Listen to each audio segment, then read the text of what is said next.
studying relaxation training. Relaxation training is a general technique that can be applied to a variety of problems. Actually, most people could benefit from stress management techniques, which include relaxation training as part of their procedures. Anger management includes relaxation training. Systematic desensitization includes relaxation training. EMDR includes relaxation training. And so it's applicable for a wide variety of problems and can be very beneficial to most people. There are three basic kinds of relaxation training, but most practitioners use more than one technique. We're going to be covering all three.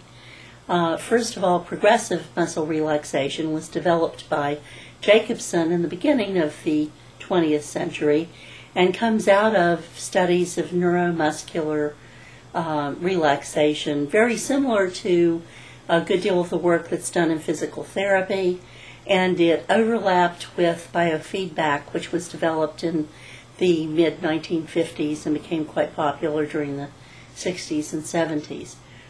In addition to progressive muscle relaxation, which is very systematic and the full procedure takes over 45 minutes, many techniques have reduced the instructions so that people move to what we call body scanning.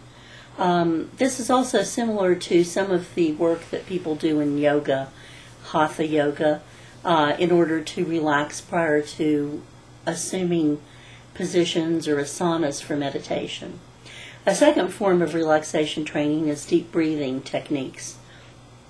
Deep breathing techniques can be very simple as counting your breaths, or another technique is diaphragmatic breathing. Diaphragmatic breathing is very helpful for people to physically relax and is often used in sports psychology to aid athletes in maximizing performance by regulating their breathing.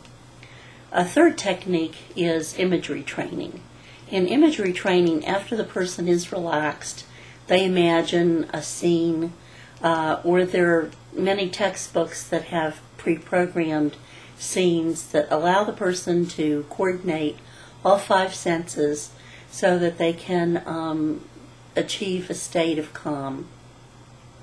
All relaxation techniques attempt to influence the body and the mind by switching from sympathetic nervous system function to parasympathetic nervous system function.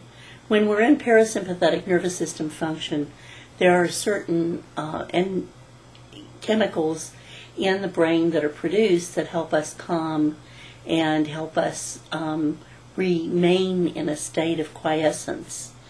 Parasympathetic nervous system function is necessary in order for a person to fall asleep, to stay asleep, digest their food adequately and without gastrointestinal problems, to become sexually aroused. And so parasympathetic nervous system function I often call the good state. It's the state during which the trunk of our body is relaxed, blood flow is directed toward our heart, our lungs, our digestive system, our sexual organs, and we concomitantly have a mental state of calm and relaxation simultaneously. Many people who experience anxiety have difficulty reestablishing an equilibrium, and so they need to actually practice and train themselves to control their anxiety in a way that allows them to return to a state of quiescence. And so we're going to be learning how to apply these techniques in general, and then more specifically to situations like panic disorder, anxious and nervous habits and techniques like trichotillomania or picking or various other obsessive-compulsive behaviors.